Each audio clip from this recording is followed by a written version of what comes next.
What's up, Tailgaters? My name is Tailgate Nate. Welcome back to my channel. Today, I'm going to be uploading my Week 7 Top 25 poll. Again, this is not a prediction for how I think the season is going to end. This is my Top 25 poll as of right now. I always wait for the AP poll and coaches poll to come out before I upload these videos because I like to compare them and I like to see what's different. I don't know yet if I'm going to be doing the same thing when the playoff rankings come out, but I will definitely let you guys know.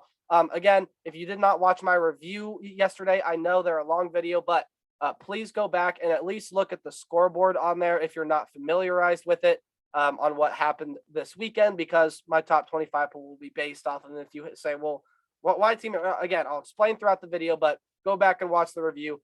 They take me a lot of work to put together, and I really appreciate it if you watch. But I appreciate you guys clicking on this video and watching this one. If you enjoy, like, comment, subscribe. Do anything you can to help support the channel. Really helps me out a lot. Let's go ahead and get into my top 25. Again, in October, it's a wild season shaping out so far. I said in my last video, the season doesn't really make a whole lot of sense, but you know what? It's a lot of fun. Did have a couple teams drop from the rankings from last week, and that's Texas and Clemson. Texas, of course, lost the game to Oklahoma, but they battled. They played really well. If you were to ask me to list the next 5 teams after this, Texas would be my number 26. So they're really close to the poll, but lost, so I had to drop them. But a fantastic effort from Texas. Clemson, of course, on bye. I don't move anyone unless people pass them or teams ahead of them lose. In this case, some teams pass Clemson, so they drop out. And I have first 6 out today. So normally I do my first 5 out. This is my second time this season I'm doing first 6 out because I feel like these really are the only 6 other teams that could compete for a spot in the top 25, at least as of right now. And they're San Diego State, Texas, Clemson, Baylor, UTEP, and Nevada, teams that I do not have ranked that you absolutely could have ranked, and I would have no problem with it.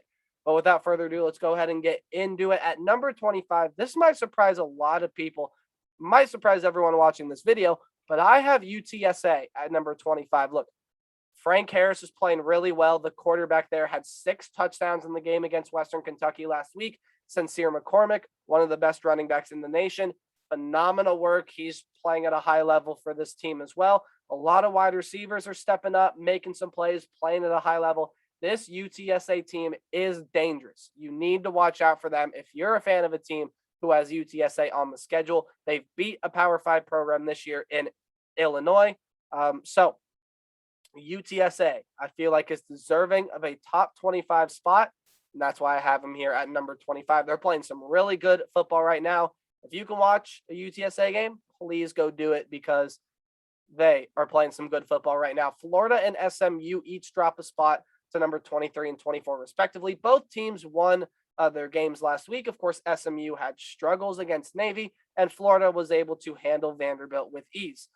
Again, it's just a case of they win, yes, but teams ahead of them just ended up passing them. So Florida SMU 23 and 24. I still do have Auburn ranked. I know none of the polls do, but they're very close to being ranked in the AP poll, only 2 points behind Texas. But I had them at number 11 last week, and I dropped them 11 spots, doubling their ranking to 22. I still feel like this Auburn team is good. Now, did they play the best against Georgia? No, absolutely not. But it's hard to look good against the Georgia defense that's making everyone look silly this year. So I dropped them 11 spots because I feel like they could have played better than they did. However, I still feel like this team is good. They have a lot of chances to prove they're good still left on the schedule. Arkansas still on the schedule. Of course, you got the Iron Bowl at the end of the year against Alabama. There are still a lot of good games that Auburn can play, and I still do have them ranked because when this team is going, this is a top 25 team. Wake Forest is at number 21. I'm not ready to believe Wake Forest quite yet. I want to get into that November schedule and see how Wake Forest does, because that November schedule, it's a tough one for Wake Forest. But still undefeated, the only undefeated team left in the ACC. They obviously have to be ranked, but struggled a little bit with Syracuse last week. Definitely, but Syracuse have been playing some good football as of late. Again, Wake Forest, just a case of they didn't really pass anyone in my mind, but other teams did. So they dropped last week from 20th to 21st. All right, moving on in here to the top 20. I still have NC State ranked over Wake Forest. Yes, I know That's going to bother some people. I get it, but NC State is playing a high level of football right now. And right now, I would say is my pick to win the ACC over Wake Forest. I like this Wake Forest team. I like Sam Hartman, um, but I don't think they can win the ACC. I think that's NC State. That's why I have NC State over Wake Forest right now. Again, my opinions can change later. We'll see what happens. But for right now, NC State, again, they don't move much because they were on bye last week. A team that's jumped back into the poll for me, though, is Texas A&M. So after 2 straight losses to Arkansas and Mississippi State and seemingly nothing going on offense, they pull off the upset of the year against Alabama. You might be saying, well, why don't you have them higher than 19th? Well, I just didn't feel like they deserved it quite yet because that's one good game. I want to see consistency from Texas A&M because now the way they played against Bama, that is the expectation for this Aggie team, for Zach Calzada. Haynes King might not play the rest of the year, guys. This is a huge chance for Texas A&M to prove that Alabama game was not a fluke. That's the team that Texas A&M really is. They're going to have some more chances to prove that later down the line, but it's going to be interesting to watch this Texas A&M team the rest of the way. It'll be an interesting season for them moving forward. BYU drops 8 spots after last week's upset loss to Boise State. Now, again, Boise State, a respectable name to lose to. Maybe not so much this year as previous years, but Boise State still a respectable name in college football, and BYU is still a good team. And I still think is a better team than last year. They do have a much harder schedule than last year. Interesting matchup this week as they go on the road to play Baylor, and the week after, they go on the road to play Washington State, who just beat a very good Oregon State team.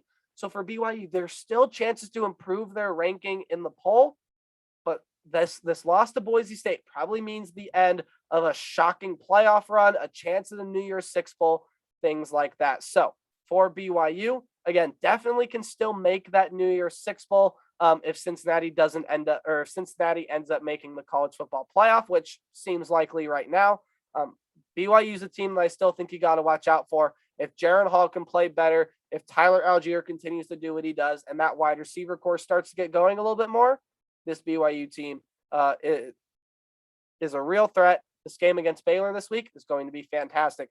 Arkansas only drops 2 spots after the loss to Ole Miss. And how can you drop Arkansas a lot after that loss? Look, they fought hard. They were amazing in that game, but so was Ole Miss, right? So for Arkansas to drop only 2 spots, hey, I think this Arkansas team is still legit. I know 2 straight losses at the hands of now the AP's number 1 ranked team in the nation. You'll see where I have Georgia this week. Spoiler alert, sorry. But no, Arkansas losing to Georgia. Everyone's looked silly that's played Georgia this year, except for Clemson that first week. But again, first week of the season, everyone has looked silly. But Clemson, Arkansas could not get anything going, and then just could not win the shootout against Ole Miss. And very few teams are going to be able to win a shootout against an Ole Miss offense that is one of the best in college football. So for this Arkansas team, I still think they're legit. They're still playing some good football. That Ole Miss game proves it. I think they can win a couple more big games this week. Got a match up with Auburn coming up this week as well. See what happens there. Arizona State jumps 5 spots for me to number 16. The Sun Devil team has solidified themselves as the best team in the Pac-12 South, and they still have games on their schedule where they can prove that. Again, they've already beat UCLA. I don't believe they play Oregon this year, unless, of course, I'm wrong, but I don't believe they play Oregon this year. But there are still games on the schedule for Arizona State to improve their resume, and I could see this team winning the Pac-12. Of course, Oregon's going to be the favorite right now, but I could see Arizona State winning the Pac-12. This is a very talented team. Jaden Daniels is playing some good football right now, and Arizona State jumps 5 spots after the win against Stanford, where they looked fantastic. Moving in now to the top 15. At number 15, I have Coastal Carolina. This team just continues to win games, continues to blow teams out. Again, Coastal Carolina is going to be one of those teams that stays pretty constant this year because they don't have any real resume boosters this year. Again, their non-conference was the Citadel, Kansas, and Buffalo. And Buffalo was the best out of those teams, and even they aren't doing that well this year. And they play in the Sun Belt, but avoid Louisiana in the regular season. Of course, they still do play some talented teams like Troy and App State. Or like Troy, South Alabama, App State, teams like that. So they're going to be able to get slight resume boosters, but it's going to be nothing huge. This is where Coastal Carolina's been for most of the year, around the 20 to 15 range. I don't expect them to move any higher than that, of course, unless, of course, chaos happens above them. Notre Dame does not move last week off after almost losing to Virginia Tech. Now, this Virginia Tech team is a good team, and Notre Dame definitely would have moved up if they would have won by more points. But again, teams that were below them last week just ended up moving ahead of them, and that happened to be Ole Miss right here, moving up 4 spots from 17 to 13 after that massive win against the Arkansas Razorbacks. And what a game that was. That was a fantastic game to watch. And again, hard to win a shootout against Ole Miss. And you can make the argument for them being the best offense in the nation behind probable Heisman winning quarterback Matt Corral. They had Jerrion Ealy hurt in that game as well, so they have to rely on guys like Snoop Connor, among others. But Dontario Drummond, Braylon Sanders, the guys have played phenomenal in the defense. While it didn't show up against Arkansas throughout most of the season, it's been pretty good. A much better defense than we saw last year from Ole Miss, especially in the pass defense. And they passed Notre Dame to move to 13. Oklahoma State did not move. Of course, they were on bye week last week. So on bye week, you don't really move a whole lot for me. Michigan State is here at number 11. Like I said, if you haven't believed in Michigan State up to this point, it's time to start believing. I was one of the people at the beginning of the year. I didn't think Michigan State was going to be that good. This is a good football team. They kind of rely on guys to have big games like Kenneth Walker. And while I still don't think Peyton Thorne is a top 5 quarterback in the Big Ten, I think he's a solid option at quarterback, and he's got a lot of great weapons. Jalen Reed, Jaden Naylor are huge threats, and the defense for Michigan State has played well this year as well. Michigan State's got an interesting game with Indiana this week, so we'll see what happens there. Possible upset bid for the Hoosiers to finally get back on track and play like they did last year. But for Michigan State, it's time to start believing in Mel Tucker, because this team, if they get more stuff together and they play well enough, they can make a run to the Big Ten championship game. Believe me, although that's going to be tough, because as we move into the top 10, you see a lot more Big Ten teams here, huh? But Kentucky is that 10th ranked team at number 10, 8 spots. They jumped from last week. I'm a believer in this Kentucky team. This was the most underrated team coming into this year by a long shot, and they've looked fantastic this year. Hard game against Georgia coming up. I think the last time I checked, Georgia is a 23.5 point favorite at home versus Kentucky. Now, I think Kentucky will make it closer than that, but will they win?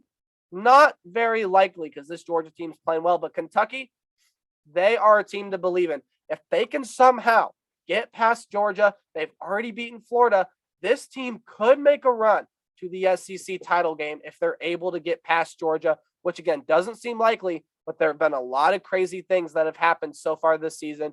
Kentucky is a team to fear. If you have them on your schedule and you're a team in the SEC that still has to play Kentucky, watch out. Start taking Kentucky seriously, because this team is legit.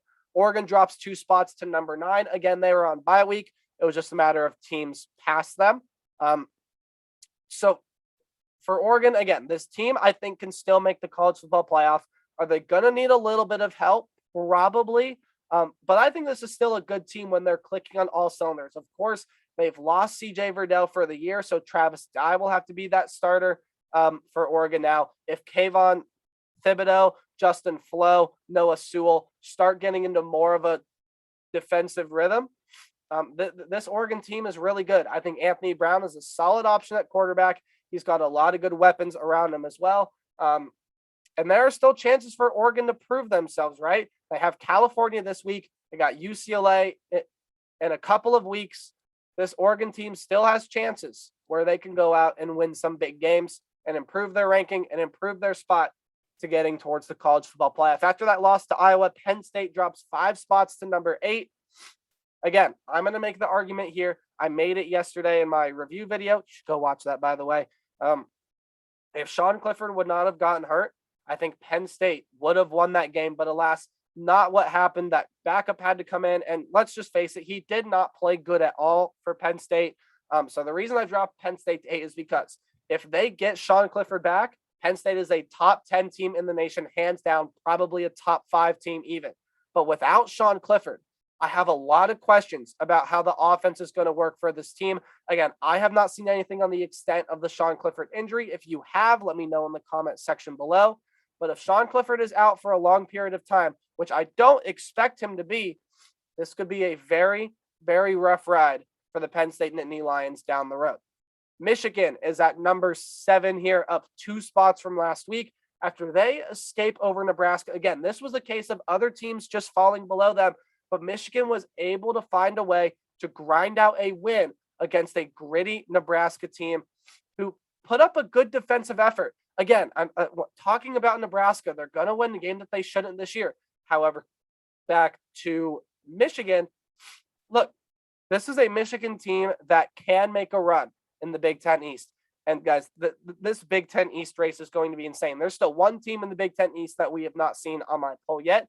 You can probably guess where they are and who that team is. But Michigan, still a really good team. I want to see that passing attack get a little more consistent and then utilize it more. But this is a very, very good team in Ann Arbor. And Alabama, after dropping that game to Texas A&M as the number 1 ranked team in the nation, they dropped 5 spots to number 6. This is where people might get mad at me and might not. But again, it's just my opinion. Alabama's defense did not look good at all in that game against Texas A&M. And Alabama has shown us before this season, or before in this season, when you look at the game against Florida, if you cut Bama, they will bleed. And that's the main weakness with this team. If they start facing some adversity, they're still young. They're inexperienced on both sides of the ball, much like the Ohio State team that I'll talk about here in my top 5. Alabama, if you cut them, they will bleed. Saw that against A&M. We've seen it against Florida as well. And we wonder if we're going to see it somewhere else down the line before a possible berth in the SEC championship game. So we'll see what happens with Bama later down the line. Still should be a team that you would think can win the SEC and can make the college football playoff, but they've made their road a little bit harder now. All right, moving into the top 5, you can probably guess who the teams are. What order do I have them in? Bam, here you go. I have Ohio State at number 5. Now, this is the one that people are going to say, oh, you're biased on this. No. Ohio State is getting it together right now. Ohio State is getting it together. Their offense is firing on all cylinders. In fact, I think it's one of, if not the best offenses in the entire nation without question. This defense is starting to get it together. The run defense looks fantastic, especially everyone on that defensive line. And they were able to handle a Maryland team without Tyreek Smith there as well. Haskell Garrett went out with an injury. Hopefully he can get back in and start because he's one of the best linemen, at least interior linemen in the nation. And this back 7 passing attack is still a little questionable. Yes, gave up over 500 yards combined to both Maryland and Rutgers, but it's a lot better than it was for the first half of the season that we've seen from Ohio State so far. The last 3 games against Akron, Rutgers, and Maryland have been so much better all around for this team. This is, I think, the team to beat in the Big Ten. Yes, you see Iowa here at number 2, but Ohio State has proven that they can go out and win big games before, and they got a lot of big games left on their schedule. This Big Ten East race is going to be phenomenal. I got the Buckeyes at number 5. I got Oklahoma at number 4. They finally looked like a playoff contender after that win against Texas. Had to bench their star quarterback Spencer Rattler to do it, but Caleb Williams came in, played fantastic. You have to wonder now if Caleb Williams is going to be the guy moving forward for Oklahoma. That'll be an interesting storyline to watch. But if it so happens to be Caleb Williams' time to shine in Norman, it might be for the best. The offense flowed so much better through him. We'll see what happens with Oklahoma later down the line. Cincinnati's here at number 3. Look, they handled Temple last week. This looks like one of the best teams in the nation. Cincinnati's absolutely deserving of a top 3 spot, and that's where they stand. They can't slip up anywhere, though, if they want to make the college football playoff. But this Cincinnati team is one hell of a team. Iowa's here at number 2. This defense is as good as we've seen in college football this year. They're nothing short of spectacular. But I still don't trust this Iowa offense. Again, if Sean Clifford wouldn't have gotten hurt, I think Penn State would have won the game. Iowa fans, settle down. I know. But for Iowa to make a playoff push and to beat a team like, say, an Ohio State that has a very explosive offense in the Big Ten championship game, they're going to need their offense to start scoring some more points. And they're going to need their offense to start being able to score on long drives down the field. They're one of the best in the nation at taking advantage off of turnovers because their defense is so good at forcing them. But in a situation where Iowa has to drive long term down the field against an offense like Ohio State that doesn't like to turn the football over, Iowa could be in for a long day. So I don't think Iowa's offense is going to be able to keep up with some of those powerhouse teams like Michigan, Ohio State, maybe even if they get to play Penn State again with a healthy Sean Clifford. That's the one thing I want to see from Iowa is an improved offense, but you cannot deny their resume. They're at number 2 in the nation. And of course, number 1 is Georgia. I was going to put Georgia at number 1 this week, seeing how Alabama struggled. Now that Alabama lost, Georgia is the definite number 1 team in the nation. They've looked phenomenal all year. And the only thing I want to say about Georgia is it's not a huge problem yet, but they haven't really opened up their playbook because they haven't really had to open up their playbook quite yet. They haven't been in the situation where it's been a really close game, except for that first week against Clemson, and they really need to pull out some big show-stopping play. I think they're going to get in a situation later this year where they need to, especially come playoff time. But this defense is one of the best in college football history, one of the best in football history, period. I just want to see this Georgia offense get a little creative, throw out a play here and there that's a little fancy and that's a little fun. I think once they get JT Daniels back, they're going to be able to do that than they would with Stetson Bennett at quarterback. But Georgia, undoubtedly the number 1 team in the nation. I like this Georgia team a lot. This very well could be their year. And guys, that is where I am going to leave it. Thank you so much for watching my week 7 top 25. If you guys would like to, again, not going to make you watch. No, I'm just kidding. Like, comment, subscribe, do all that stuff. Really helps me out if you'd like to support the channel. Remember to play hard, but tailgate harder. Tonight, there is a football game on. Yes, there is a college football game on. We got App State and Louisiana on tonight. Hockey starts tonight as well. If you're a hockey fan, you got baseball. Guys, there's a lot of sports going on right now. But for us college football fans, let's watch that App State Louisiana game tonight. Early prediction. I'm going to take Louisiana. I think they're going to bounce back and get it done. Enjoy the game tonight. Again, remember to play hard but tailgate harder. I'll see all you guys Thursday with my week preview and predictions. Goodbye.